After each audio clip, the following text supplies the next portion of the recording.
Instagram. So let's see if this one saves. Let's try to go live again. I don't know what happened there. Not sure. We were talking about guava leaves, right? Let's see if this one works. Okay, great. It's on. We're back on again. I don't know what happened. I have a million thoughts of what happened, but we're back on.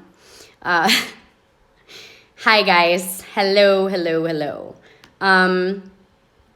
Let's just wait for some more people to jump back on. Okay, what about the guava? Hi, I'm back. Hey, Brianne. Okay, so there's apparently, since the 80s, my mom and her sisters, my mom has 7 sisters, so they were all giving birth. They all had the help, the yayas, all of it. And they were...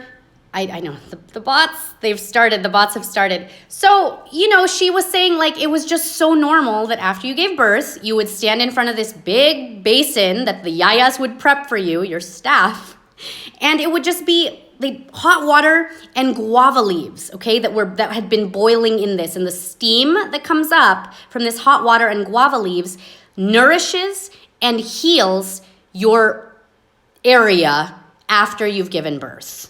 And they would do this. She's like, you would just squat. You'd squat and you'd be over that for 5 minutes, or as long as you could. Then they'd do a refresh later in the day if you wanted. But that's what these women did. They didn't have to go out and buy all of the sprays. They didn't have to go out and buy, all of this extra stuff. It's this forbidden guava leaf knowledge. But she's like, it did everything for you. Guava leaves are amazing. They were aiding in digestion. She's like, they prevent diarrhea. We would use that for weight loss. It reduces risks of diabetes. It's like, wow. And also in Asia, it aids them in dengue fever. So you've heard of the very controversial dengue vaccine. That's that mosquito that they did this freaking test on everybody. I had my cousins messaging me saying, Talia, what do you know about this dengue vaccine? And I was like, dude, don't. You guys are being a testing ground right now. You're a testing ground. Well, guess what? They were advertising it in, of course, the poor populations in all of the Philippines, and the richer people were able to get out of it, not have to get the dengue. But how many now have died from it? How many articles have popped out? This was 2 to 3 years ago, and there's been over 100 deaths. Okay, you got crying Filipino mothers all over the interwebs next to their dead children, school-aged children, not just babies, because of this dengue vaccine that they tested on because the third world nations are testing grounds, because they do not care about saving them. They are there to mess them up and help with the population count, right? Because if they wanted to really help them, they would install proper sewage and offer these kids clean water and food. Clean water and food. Oh man, you guys, the Philippines is all kinds of messed up. All kinds of messed up. I mean, I'm just appalled in the care. Their hospitals for their kids, their government hospitals, you guys, look like if those were in America right now, they would have been condemned. They would have been condemned and not even able to be running. These kids that we visit in these terminal cancer wards. So my cousin and I, we started this nonprofit called Bars to Bears. Okay, we did this a few years ago. We still do it. It's just that it's a really hard one to deal with, because what we would do is we found these group of inmates. Okay, these women that were up in provincias, right? And they had we hooked up with a bunch of these designers in the Philippines that had all of these extra fabric. You called it retazos. It's the stuff that just ends up on the design room floor. So we asked for all of these fabrics, and they bag them up, and they would take this 8-hour drive to a province where there was a correctional facility there, where it's mostly women in this correctional facility who will get paid to do work. So these women, we had them sewing. So yeah, they're kind of technically prisoners. They would sew these bears for us, okay, out of all of these beautiful pieces of fabric. These bears we would now distribute to the children's hospitals in the city, in Makati, in Quezon City, and mostly in the terminal ill section in these hospitals. And you had these kids were literally talking to these parents, it was crushing, you guys, because many of them don't even understand what the doctor is telling them. That's how poor they are, because like I mentioned in the previous live, they only get up to a 3rd grade education. So they're told one day, like their kid will come in with a bloody nose, be told that they have cancer, their kid starts chemotherapy, their children are literally dying and in the stage 4 clinic, like within a week or two. I couldn't do it anymore. The nonprofit is still going on, but I was only able to do 3 of these distributions. I mean, if you guys ever go to the Philippines, let me know. If you want to go to these things, I can just set you up. You can go and deliver and meet these kids there's just no chance for them. I'm telling you, there's no chance. And you know what the hospital feeds them? McDonald's. And you know what they are allowed? They're allowed 1 roll of toilet paper a week. Let's keep complaining about America, but just saying. So going back to what I was talking about earlier, clearly women in other countries, if you have the means, if you're making American dollars for sure, you don't have to even experience 1 bit of postpartum depression. Okay, your marriage will not suffer the first year of you having a baby. You'll still be able to have all the date nights with your husband because you have help. You have the help in other countries. So Catholic Mama, the guava leaves are apparently really good to, if they're steamed in boiling water, to heal you up down there after you give birth.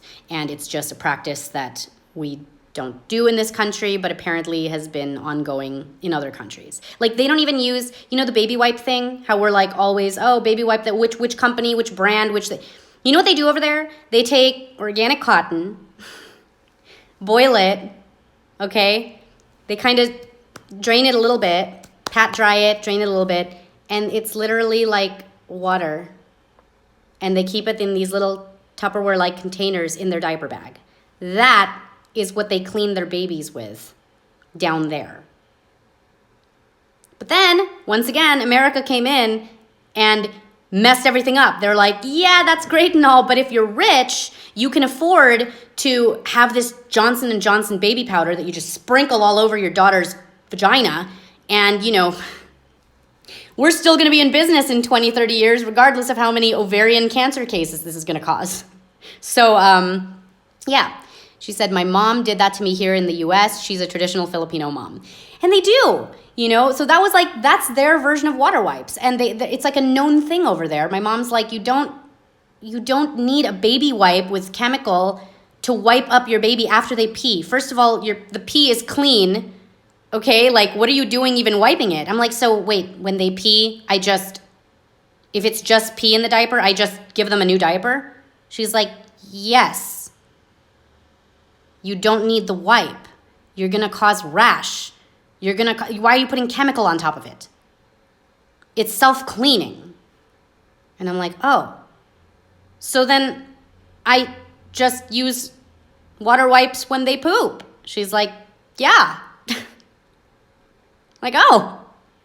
But so we do, like women, I think what's going on in this country is that we are severely, first of all, besides this medical system that has micromanaged all of it, okay, and we have these women that can thankfully naturally get pregnant, because I know it's like really weird nowadays for that to be able to happen. But for whatever reason, we have decided that all of that post-type care and even down to the labor needs medical intervention and needs all of that. So, yeah, so Brienne, same thing. Like, I woke up to that too. And also, I mean, the breast milk it's natural. It's like healing to them too. So if Enzo has diaper rash, I'm just squirting extra breast milk literally from the tap on his rash if he's had it like twice, and yeah. And so, of course, yeah, back there, too, they do the cloth diaper thing. But my mom will never, like, push that on me because she just knows that I'm going to immediately be like, you had the help. You never had to change a diaper. So she's like, yeah, I know. I'm just letting you know. Now, breast milk, you guys. Breast milk and all of it's like miracle stuff. It's seriously miracle stuff. It tightens your skin. I've been using it since 2 months ago on my belly, because when I was talking about how it tightens my face skin, there was a mom that was like, I hope you're throwing that on your belly too. You probably are, because it's going to tighten all that area as well. That's what women do. And I asked my mom, she's like, well, yeah, that you would just, any excess, you just rub on your belly. I'm like, why didn't you tell me this? She's like, you never asked. We are seriously so lost, you guys. We're so incredibly lost. Just relying on the wrong people, the wrong things, relying on most of them, like even in this industry that make all of our decisions for us. These women that want to be like pro-choice, pro-this, like our rights, our everything, you realize that your choices are medically are determined and have long been determined by the medical system, the insurance companies that are run by a bunch of old men, right? Do you realize that? So you get these people that are like, equal pay, and it's like, dude, I can't get into this with you. You have no idea, while you're screaming out about this, what has already been taken from you. Please fight the good fight and fight for something that is actually going to make a difference. Please. Okay? Please. For the love of God. Everything else has been taken from us. You don't have a choice. You know how many insurance companies will turn you down if you've had a cesarean prior? You have a cesarean birth, and then you want to have natural the second time around, because tens of thousands of women do it. It's called a VBAC, vaginal birth after cesarean. Success stories, okay? I'm talking success stories. And do you know how many insurance companies will turn you down knowing that your first one came out C-section? They'll just be like, no, since you've already had a C-section, we're not going to cover this. So if you do it, but we're not covering this. You almost have to pretend and fake that, baby just came out. Oh, crazy. The baby just came out. Are you guys still going to cover my bill? Because the baby came out. And what are you going to have to do at this point? Like, look at this. I had a VBAC and a VBAC too. It happens all the time. And people think it's like weird. Like that's unheard of and that's putting your baby at danger. And you guys, are you kidding me? Are you kidding me? You really think that God would plant that baby into your system and not give you anything like of hope as to how to care for this baby that he's blessing you with? Like you're just gonna be lost, the only blessing is that that it worked, okay? Seed's in there and it worked. It's gonna form this baby. But the rest of it, I'm gonna need you to rely on the medical professionals. I'm gonna need you to rely on the hospitals, even though that's not even 100-year-old thing. It's insane. You know that back then, also, when you look up the history of home birthing and birthing, look up even just when hospitals first started, you know that there was what was called a labor delivery nurse in America. It's what they have in other countries right now. This person was set to just be with you and alongside you the entire labor, whether it took 1 hour or 40 hours. They were with you. Now you have that machine that does all the checking for you, your heart rate and all, but you have to be plugged into it. You got to be plugged in. So this is why they got to numb you up, plug you in, and that is what's doing the job of what these labor delivery nurses used to do. But the hospital is looking at that saying, that's kind of a waste of time. We got to turn them and burn them. It's a business. If you're trying to run a business and you only have 1,000 rooms, that's a lot of rooms in a hospital. What would be average room? I don't know. But let's say you only have 1,000 rooms.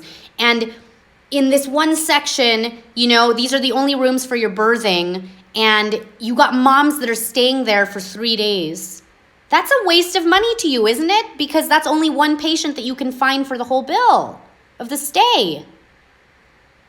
That's one patient that's taking up that many days. And after they give birth, they now got to take... You know that in other countries, you stay in a suite if you wanted. And you could stay in the hospital for up to a week after giving birth. You could just rest there. It was like a hotel. It's like a hotel. What have we done in this country? What have we done? Why are we not demanding better care, better services? If you're going to go and give birth in a hospital, freaking at least do your research on the hospital.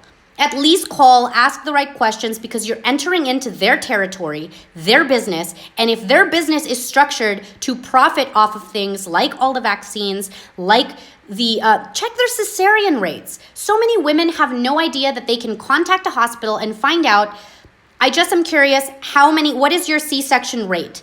Because the two nearest hospitals to me here in Las Vegas, their C-section rate, the one down the way, is 50%. That means that 50% of the births that happen in this hospital in particular are C-section. That does not sound like an emergency to me. It sounds like that's a little bit on purpose, doesn't it? And then their NICU rates are, no surprise, 30%. 30% of the babies born at your hospital end up in the NICU? What? And we're just like, that's normal? That's so normal? What even? How? How did we get to here? How did we get to here? I really don't mean to talk bad on hospitals all day long, but when they've become a complete business where you and your baby are definitely nowhere near priority for them in regards to your health, then you need to start doing this research on your own. I'm sorry.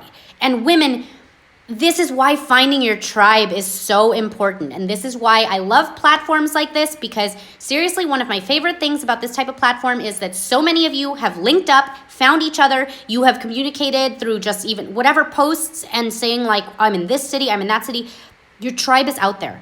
Your tribe is out there, and it could be a difference of, can you imagine, sometimes we just need to ask for the help. And what's sad is, this whole mom shame movement, okay, mom shame, I'm over it. I think if you're just going to not do your research because you're feeling guilted and shamed because somebody dropped a bit of a fact on you that just was not pleasant to your system, that is complete laziness, and you're doing a disservice to yourself, okay? Because the shame needs to be placed on the people who lied to you in the first place. Please understand that. You got moms that already realize that this stuff is poison. But they just don't like that you told them that it was poison. And they think that the way you said it was you're better than them. Not that you were coming at them with a warning. And they're gonna get mad at you, and you literally wanna look at them and be like, wow. And this will trigger them even more, so don't say this. But sometimes you get these responses and you're just like, if only you were that passionate in your response to your doctor that lied to you, as you are with me right now, who's just giving you a very small bit of truth. And I never said I was perfect. It's insanity. Wow. Oh, so what you're demonstrating is you have the ability to get mad, don't you, mama? You have the ability to get fire burning up in that gut of yours. You still have gut instincts, don't you, mama? You're just taking them out on the wrong person. Your tribe will find you. And many women who want to say, I'm afraid to speak out, you're doing a really big disservice to yourself, because try it. Try speaking out, and you weed out the people that were never supposed to be with you in the first place, and your tribe finds you. They end up finding you. All I did, you guys have been like the people who know me for the longest time, they're like my friends when they meet up with me, and I meet up with some of my closest friends maybe a couple times a year at this point, but they just laugh. We just laugh together. They're like, how is it that you have been talking about the same shit for a decade, and only now in the last couple years, people are listening? Well, the rights are being taken away, first of all. That's what's happening. But I would sit back and just be like, okay, I'm gonna do this. This is a business that's interesting. I enjoy doing this. Here, blah, blah, blah, blah, blah. Okay, and it just, This is the only thing apparently that clicked. It's really, really ironic for me, and it's a very like, really, God? A lot of days I'm like, really, God? This? You know? And then I just pray and I'm like, okay, well, if I'm going to do this, I'm going to take a hit in this area. So please, if you can bless me somewhat financially to keep many people don't even realize, you guys, my husband's been turned down from jobs because jobs nowadays check Facebook. And apparently, I'm not going to name this company on the live, but one of the main managers had contacted and said, hey, are you active on Facebook? And Jeff's like, no, I'm not. I'm not active on Facebook. I don't post at all. Well, is your wife or somebody that you know possibly active? And my Facebook is private. It's just that if you clicked on my name, whatever posts ended up becoming public and shareable gets seen. Okay, so like this has not been easy street for my family. But you know what? He keeps providing for me. He just keeps like blessing me and in enough, blessing me enough to like make it through to another month where he's going to be like, I need you to talk about this now. You got to talk about it. There's a lot of stuff that comes in front of me that I'm like, I can't talk about that. I cannot talk about that. People are going to get way too offended. I'm going to lose half of the people. And it's like, you have to talk about that. And I can't. It's like the story of Jonah, right? He did not want to go. He did not want to go. He ran away when he was told, go do this. And I'm Jonah. Seriously, Jonah. I would have gone and gotten eaten by the dang whale. Whenever I read that book, I'm like, I would have been eaten by the whale. I do not want to do this. And what ended up happening, I love that story because when he did finally go and fulfill his purpose and his calling, he says he could not at that point, shutting up, physically hurt the bones in his body to not speak truth. Who else feels that way now? Once you do it, it's like it, or once you know, right? Once you know, you can't unknow, and then you're like, I gotta say this. You know, I'm to the point where if I meet a mom, I'm literally like, I would rather just drop this bomb on her and not be friends with this person because it's not even going to be worth it to me, a friendship. I'll just rather just tell her the truth and offend her now before like having to get involved and getting in a... That's like where I'm at. So it's okay if you're not there. I don't expect you to ever be there. It's fine. I'm just telling you where I'm at this point. Because what we're doing in this society to women is, and children, is absolutely appalling. And if women wanted to really march for causes, we would be marching against the insurance companies, we'd be marching against the medical system, we'd be marching against these actual systems in place and in power that have taken away our options. The illusion of choice. Oh no, I go to the hospital and they give me a choice. They give me a choice on what to feed my baby. Yeah, Enfamil or Similac. That's your choice, lady. They give me a choice with the whole like diaper thing. Like nobody's coaxing you on cloth diapers at the hospital. Like look at me. I'm not going to be a hypocrite here, but that stuff just looks terrifying and hard. And then you meet all these moms who are like, no, sit honey, do a bit of a YouTube. You know what? Somebody sent me an article. Which one of you woke moms sent me this? And I'm like, I'm not ready to look into this. I'm not. Because they're developing in China that diaper that can already detect. And it's like, who sent me that? Who sent me that? I was like, I can't. Developing some diaper that's going to have like freaking the technology in it to be able to, and you're like, no. Stay away from anything in that baby's area with me. Sent that. So it's like, really? Do I now have to get into cloth diapers simply because I don't want my kid smart tracked in the poopy pants? Let's not kid ourselves.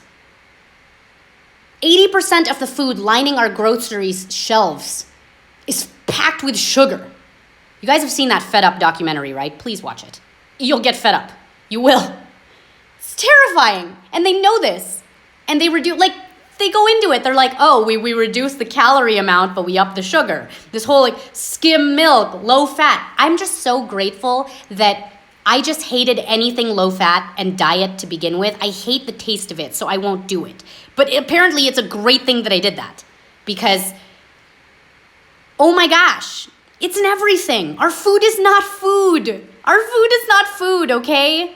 We've taken that away from women. We've made women think that if you're going to stay home, grow a garden, home cook stuff for your kid, make a nice meal for your husband who's been at work all day long. We have made it in this society like that is so demeaning, and you've really just like dumbed down yourself as a woman. That's what women have been sold on, okay? That's just such a crazy long topic to get into. But it's the reality of it. The reality of it is that many of these women that are in that movement of like women's rights, women's choice, and like, the ones who don't want you to have babies anymore and that are pro the abort, here's what many of them don't want to hear. And there's a whole psychological thing to this too. If you haven't listened to like the likes of Stefan Molyneux or, consider this.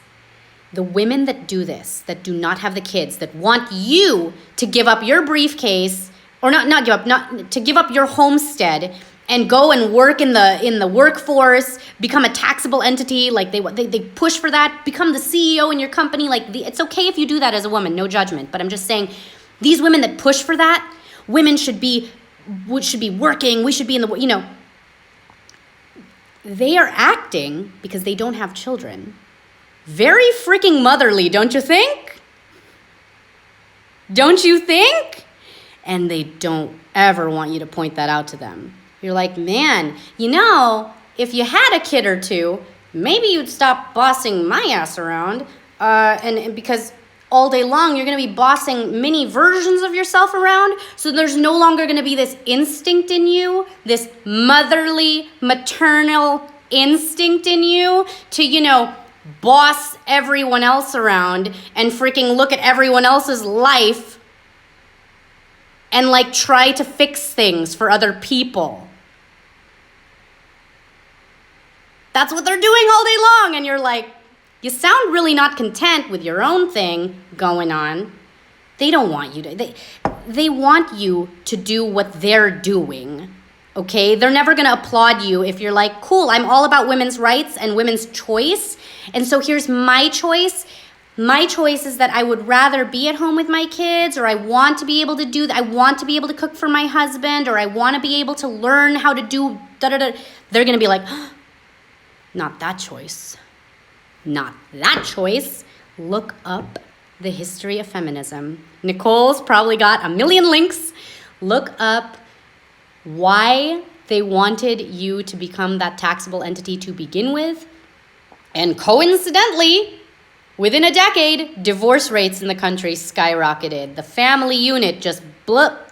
Women, we've got a huge responsibility here, okay? A huge responsibility and task. We've got just everything is at stake in this country right now to restore and to fight for our children's health. Okay? Everything is at stake. This is Generation Sick. It's Generation Sick. I can't even anymore with the numbers. It's all out there. We're like, what is happening?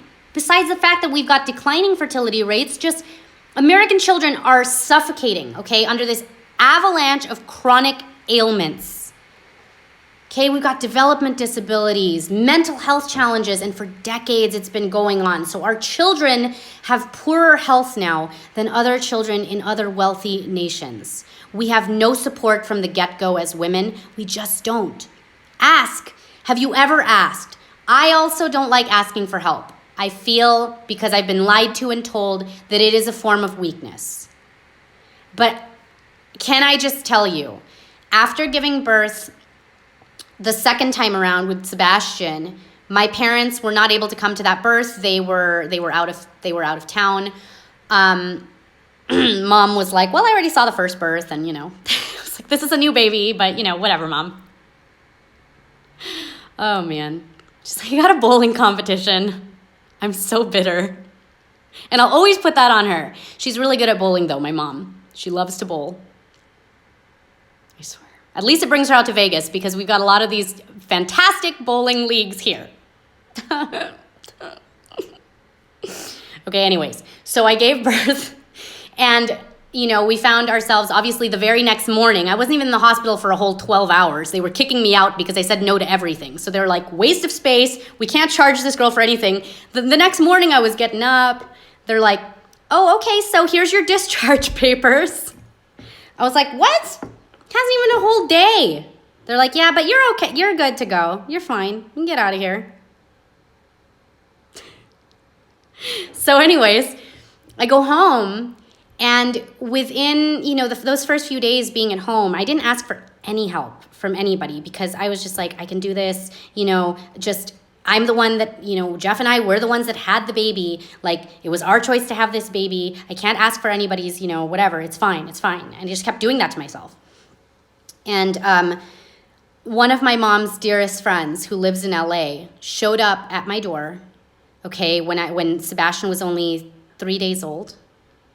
And she showed up with like $300 worth of produce and fresh groceries, and just was like, she's like, I'm here, Tita's here, and I'm like, she was like an angel when she came to my house. She didn't just drop off the groceries. She cooked in my kitchen all day long. She made us like 8 different meals, put them into these glass Tupperware containers, told me how to chill them, how to put them away, like labeled them. She made us enough food for like 2 weeks. And I was crying. Like, in my strongest of that I thought I was, like, it was that knee buckling kind of crying. Like, I had already told a bunch of people who had texted me, my closest friends, saying, hey, congratulations, if you need anything, just let us know. But of course, you're just like, okay, thank you, but you don't know how to be specific. And she did that.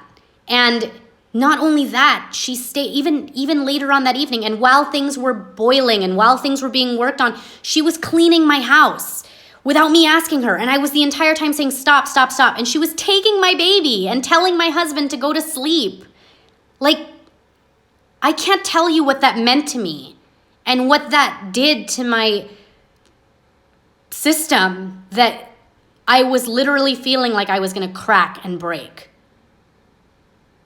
And she just did it. I didn't even call her. I didn't ask. She just did it. I'm telling you, we also forget that even if you can't afford to do anything like that, if you can come over to somebody's place as soon as they give birth and just, you know, ladies, because we're all woke, right? All our vinegar cleaning products.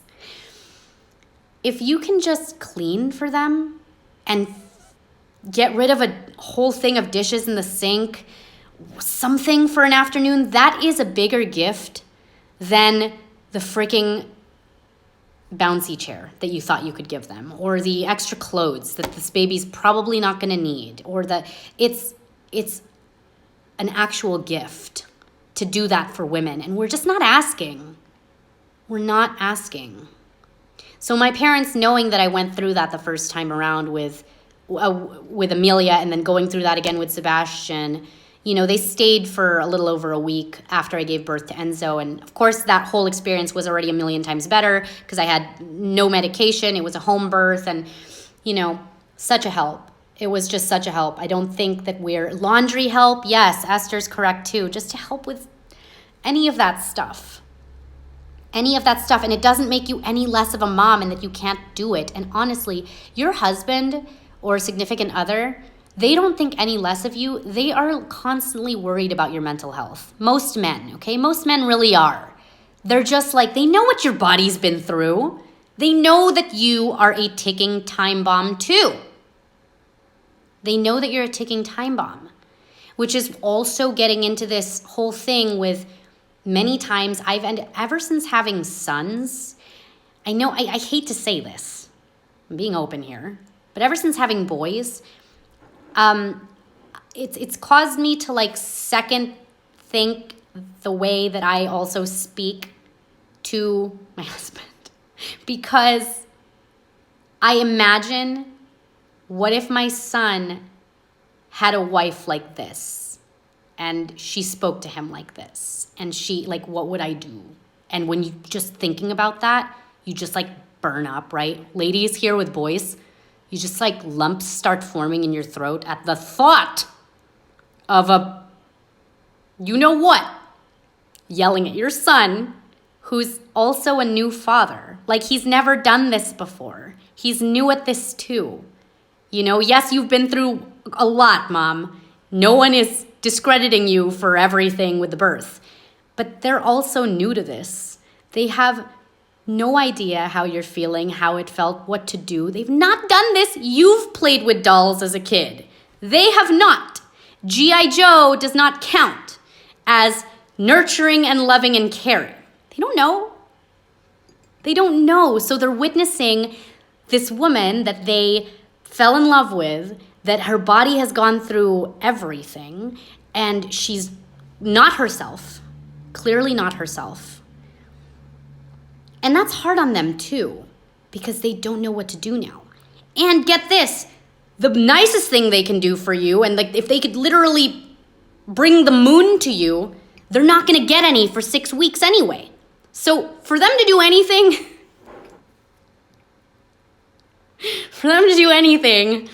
is like, okay, you know, just like they don't know and you don't know to ask for help, they don't know unless you tell them. They really don't.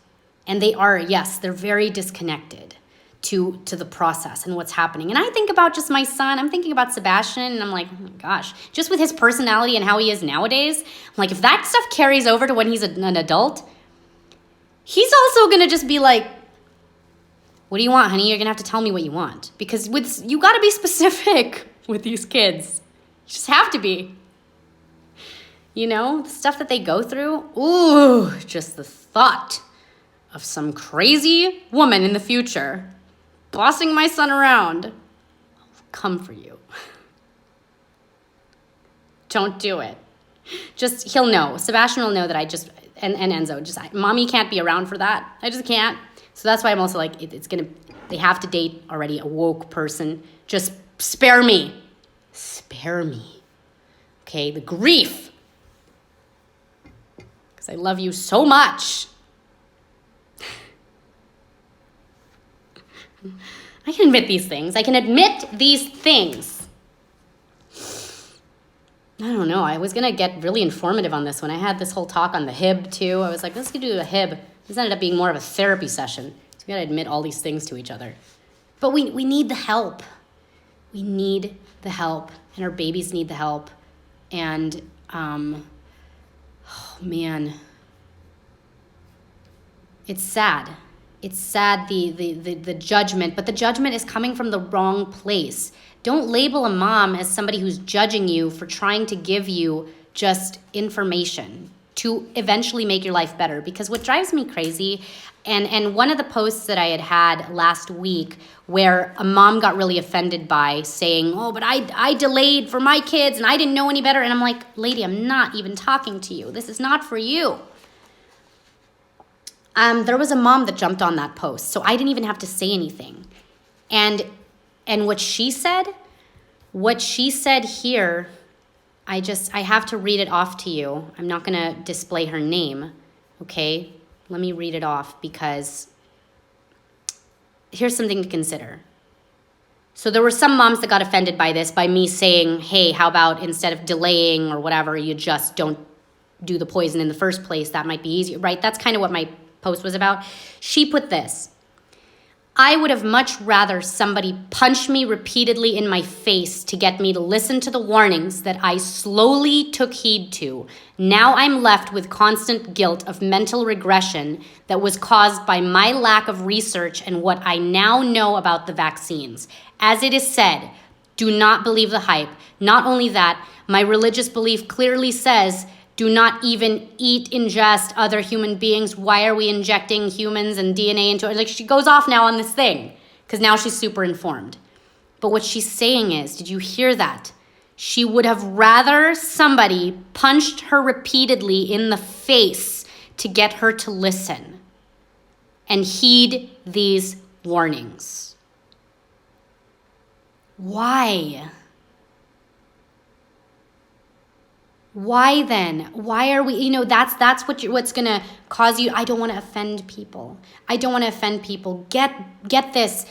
I was chatting also with my friend the other day yesterday, because I had posted this thing on what's it going to take for a man to wake up. I mean, what's it going to take for us to wake up? Every single one of us knows somebody that is vaccine injured. Every single one of us. If we are not, if our children are not, we know somebody that is. Shameful and pitying for this movement that only had to start because these things are not safe, they are not effective. There would not be an anti-vax parent if vaccines worked.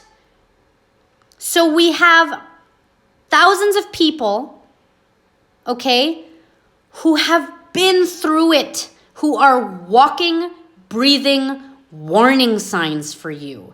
And you have the nerve to look at these warning signs and tell them, not too bright. Don't flash that warning sound too bright. Hey, that warning over there, it's a little too loud. The warning's a little too loud for me, okay? Hey, can you be nicer with that warning? Yeah, please.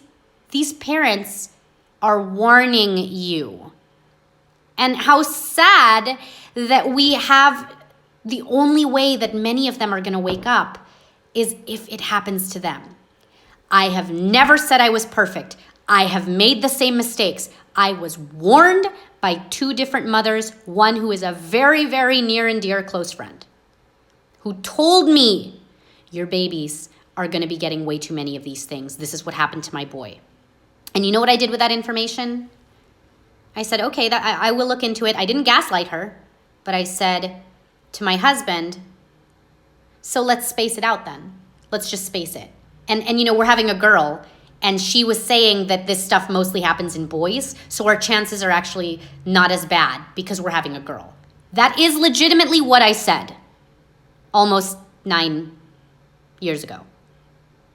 Okay? Even waking up into this, even realizing, oh, that's a poisonous ingredient. Oh, that ingredient's terrible. That's cancerous in fluorine. Why is that being injected? Even after, I still looked at my husband and said, let's delay these. So I'm not perfect. And the passion and I'm mad at myself because there was no reason I had to even give my daughter the 2 that she had. Separate occasions, where both occasions, fever immediately, crying throughout the night, just, why did we do that? The lie, you guys, is that deep. The control, the propaganda, it's that deep and incredible that even after the warnings, it takes for people to just have to learn on their own. And that's why you can't scream it from the rooftops loud enough. You can't get loud enough. You got dads like Josh Coleman that are going around town, like that. What would you do? I feel like what he's doing isn't even, we're definitely applauding his efforts. I am a fan. But if I got to look that guy in the face, that Senator Pan, knowing what he was pushing and what the thing he's pushing put my kid in this. Me, it's just close relatives, okay? It's not even my own kids. And this is how pissed off I am about this. I'm telling you. So it's such a disconnect that we're having. You're blaming and you're getting mad at the wrong party, buddy. The wrong party, okay? Blaming and getting mad at the wrong person. You guys, the talk with the guys, it's gonna get intense. And who, just DM me if you wanna kind of guest with me on some of this stuff next week, because just be prepared. I'm not saying that because you've done this, that you're at a loss. With all of this stuff for the guys, just a heads up, pre-warning, if you've been vaccinated, if you were hooked on, the pornography, if you are waking up slowly and you're trying to get your body rid of the GMOs, if you, had all of the whatever to your system, if you were addicted to alcohol, I'm not saying that you are terrible as a person and that there's just no hope for you, because the good news is there is still hope. There is hope. You just have to be willing to first recognize it, admit to it, own up to it, and because that's growth, isn't it? Isn't that growth? Admitting when you were wrong and then moving forward, because how the heck are you going to move forward? Put the blame on the right party, and not to say get over it, because it's hard. You can't tell that to a parent. But get over the fact that it was not your fault. Because if you're just going to sit at home and play victim and blame yourself, I get it, okay? But you're wasting time. You're wasting a lot of time. So our real men are being poisoned. There's the huge decline in testosterone levels all over this country. You guys, just down to like the milk we've been drinking as kids, the make your body good milk, okay? That stuff, messing with these guys, messing with them. I told you guys to already all look into atrazine, those disruptors for men. It's that same chemical that's turning frogs the opposite sex. Yes, so please look into that. And we got to have it, I'm going to end here because I don't want people to completely dump on me. But yes, I'm looking into the circumcision thing. And many of you have asked me. I've been avoiding this one. Circumcision. And I just don't want to talk about it. Because what else do you call doing that besides genital mutilation? And mothers and Christians and all of the people who want to come and get offended, I'm not perfect. I am with one child who had that done and one child who didn't. Because I also didn't buy into the whole, well, shouldn't he match his brother? Shouldn't your son match the father? There are over 100 deaths a year in this country, in America alone, of boys who bleed out because of these procedures. And there's tens of thousands of stories of terrible botched circumcisions. So is it worth it to at least look into it? Yes, because and there's no judgment though, you guys. I'm telling you already. One of my sons Sebastian was, okay? It wasn't a botched job, from what I've gathered, he's fine. But if your argument is you want him to match the father, shouldn't the father at least know that, hey, just so you know, there's thousands of botched circumcisions yearly in the country, and there's over 100 boys that bleed out and die. So if our son's penis gets botched, will we botch yours up too so that you can match your son? I'm still halfway diving into that, and there's so many stories. I know of a mother in Manila who her son, before the age of 4, already had to have 3 different surgeries on it because of a very terrible job done. And this is a really, really wealthy, well-to-do family, okay? They have the means to have the best doctors in the country. And the son's circumcision was still botched. And she hasn't had kids since, because can you imagine having to go through 3 different surgeries with your son to correct that? And it's still, there's issues. I know I'm going to lose a million of you with this. And it's not to say that you're any less. Hello? I'm married to somebody who was circumcised, okay? Like literally, I have committed the rest of my life to that's the only kind of you-know-what that I'm going to be getting. I'm not judging you. Oh, this conversation can go a whole other way. Not judging you. Okay? I can't, because my mind right now, what this wants to say, this won't allow to come out.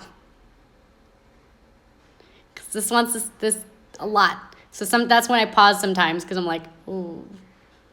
Different conversation, different talk, different time of day. Okay? Yeah, he's okay with me sharing that, because more than half the men in this country are. Right? They've been through he's a military guy. I mean, not that he was in the military. His dad, he's a military brat. Like, he had to go through all that stuff. That's why his detoxing is worse than mine. His detoxing, he's going through way more than I am because I didn't get all the crap that he got. Okay? What did I tune into? What did you turn into indeed? So I feel like it's a topic that at least needs to be discussed. And once again, you look at all of the pros and cons to it, and then you make that informed decision. With what my husband and I had to end up looking at, he also understands why we did why we made that decision when it came to Enzo, for Enzo to not have any of that. Enzo was born at home. Enzo has never set foot, okay, in one of the filthiest places in this country, which is a hospital. Never set foot. He's fine. Okay? He's still angry, though. What are you mad about, kid? What are you mad about, buddy? But we just looking into it, we were just like, well, now that we know, we can't unknow. And that's literally where I'm at. Once you know, you can't unknow. And I'm going to have to, what am I going to say? Look, we'll do another therapy talk where I'm going to have to explain myself to Sebastian one day, okay? But you do have 18-year-olds in this country that are suing their parents, because you can sue for everything in America.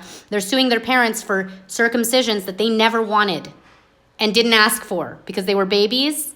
And because this is one of the craziest countries to live in where you can sue for everything, they're winning. I think that it takes a lot. I think that there's a lot in the back history of that. Like, for your kid to want to take you to court, you already have a pretty bad relationship with your kid. So if you already just have a very loving, genuine relationship with your kid, like, I'm pretty upset that my mom only breastfed me for 2 weeks because she was like, well, we got the formula thing and we were told that like only the rich and wealthy can afford formula. So we were like, let's do that. I mean, I can get mad at my mom. I can get mad for all of these things that she did when she didn't know any better. But that would be such a waste of time, wouldn't it? Wouldn't it be such a waste of time? Plus, like, I love my mom and I'm forgiving. I can forgive. But if you already have a terrible relationship with your kids where, you know, you let just like the TV raise them, the iPad, like, yeah, they might grow up and be 18 and suddenly want to like get back at you for something. They might want to just be spiteful to be spiteful. You got brothers suing sisters on Judge Judy. You got family members are suing each other. You're like, couldn't you guys have just settled this like over the phone? You had to take this to national television, you know? You had to be shamed on national television by Judge Judy. Like, why are you suing your child? Why are you suing your father? Some of these cases are absolutely terrible, and no one's saying that, like, those parents didn't deserve it. But it's crazy. It's the disconnect. It is the complete broken family unit in this country. So forgive yourselves is what I'm saying. I will eventually have to have that talk with Sebastian and Enzo. I will. And I'm preparing myself for that as I'm learning. Mommy's learning, okay? Can you give me that? Mommy at least spared you from XYZ. Can you give me that? Okay? It's a huge learning thing. Well, we're dealing with this in America. You can't not talk about it. Sorry. So if you don't want to be around for those talks, don't be around for those talks. And if I bring up anything and what it alters the brain in and all of the NCBI studies and how it's doing that and how it actually is traumatizing for these, don't get on me for that. I'm not judging you, okay? This is going to be all warnings for next week. Don't get on me for that. I'm just going to show you what's out there. And I'm not telling you that what you're dealing with and your kid is going to now be forever damaged and your husband's going to forever damaged. I'm not saying that at all. Not. Okay? I have to get that out, man. I have to. Because this was a hard pill for me to swallow. Do you know that when who told me first about this? My brother and his wife, before they even had children, tell me this after the fact with Sebastian. After I had already thought that I was mother of the year because I was so informed, doing everything I could that's best for him. I was like, well, we did this on day 8 so he wouldn't feel the pain. We did it like with the Jewish way for how they get those natural levels of the keratin that come through their system. So he slept through the whole procedure and I was like proud of myself. No, they decide to tell me this like a week or 2 after, drop this bomb on me. Do you know what I got so upset and offended. So I get it and I've been you and I know what you're going to feel. I was in the middle of a staircase in San Diego crying to them and telling them to pretty much off and leave me alone.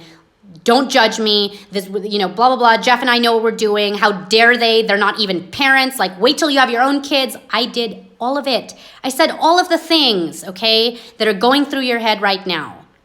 I did that to my own brother, who literally was like, well, we've researched it, and we've researched a bunch of, like, the history on it. Why they're like, guys, I'm glad my brother still talks to me the way that I treated him on that staircase.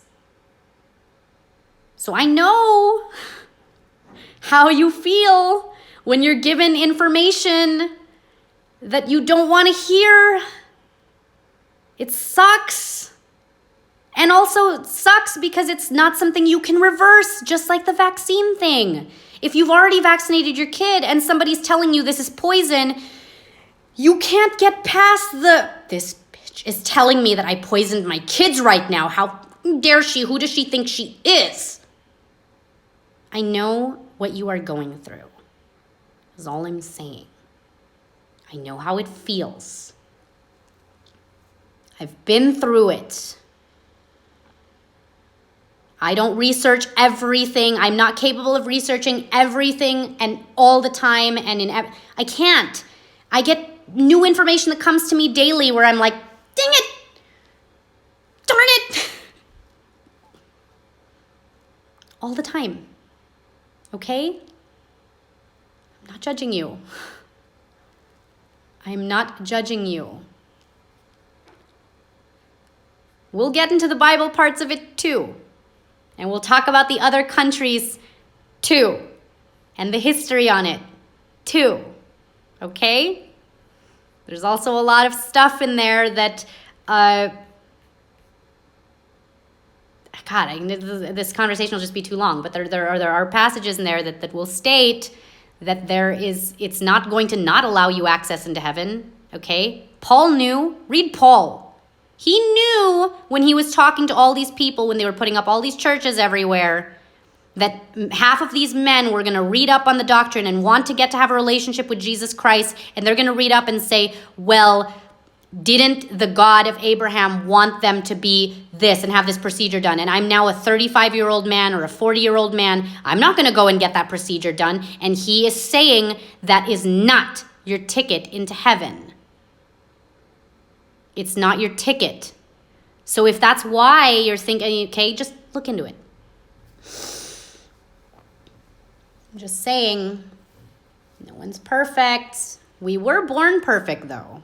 That's all I'm going to tell you. We were born perfect. The design was perfect. The blueprint was perfect. Human beings are what things up, because human beings are capable of human error, okay?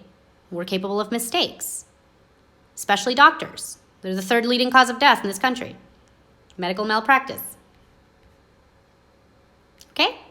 That's all I'm saying. So, it's just worth the second look. It's worth the second look. Just like you can always get vaccinated, guess what? You can always go and get that procedure done too. You can. Is it more convenient when you're a kid? I don't know. You tell me. I've never done it. But I'll tell you this much. Every mom that's advocating for it didn't sit through the procedure and watch it with her own damn eyes. And won't watch a video on it, because I couldn't. So don't also tell me that in your research, you've sat through and watched how barbaric that procedure is.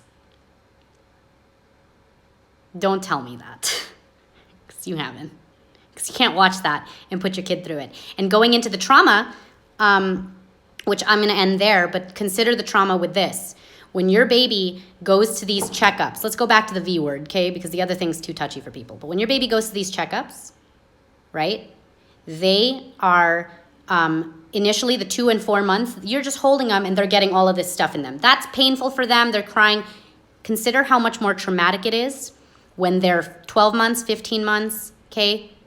And you got to hold them down now because they're anticipating that pain and what that does to them up here. What that does to them psychologically, these babies that are trusting you for comfort and protection, and you have to pin them down. You know how hard it is to just change a baby's diaper when they're 9 months, like Enzo?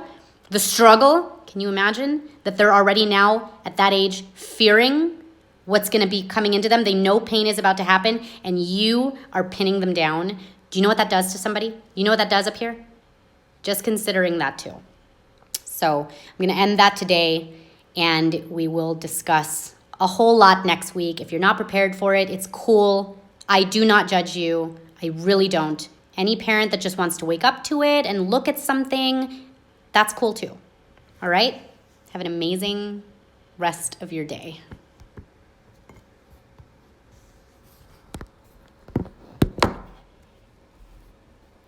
Okay, guys, so we're going to be ending the show here. I already ended the live on the Instagram stream, and hopefully that saves. But we will be back on next week, Wednesday and Thursday again on Freedomizer Radio on the Talia Like It Is show. So we hope you guys can tune into that and go ahead. And if you get on the live from your computers, you could... by all means, leave some comments and other things that you want me to address. I would really appreciate that.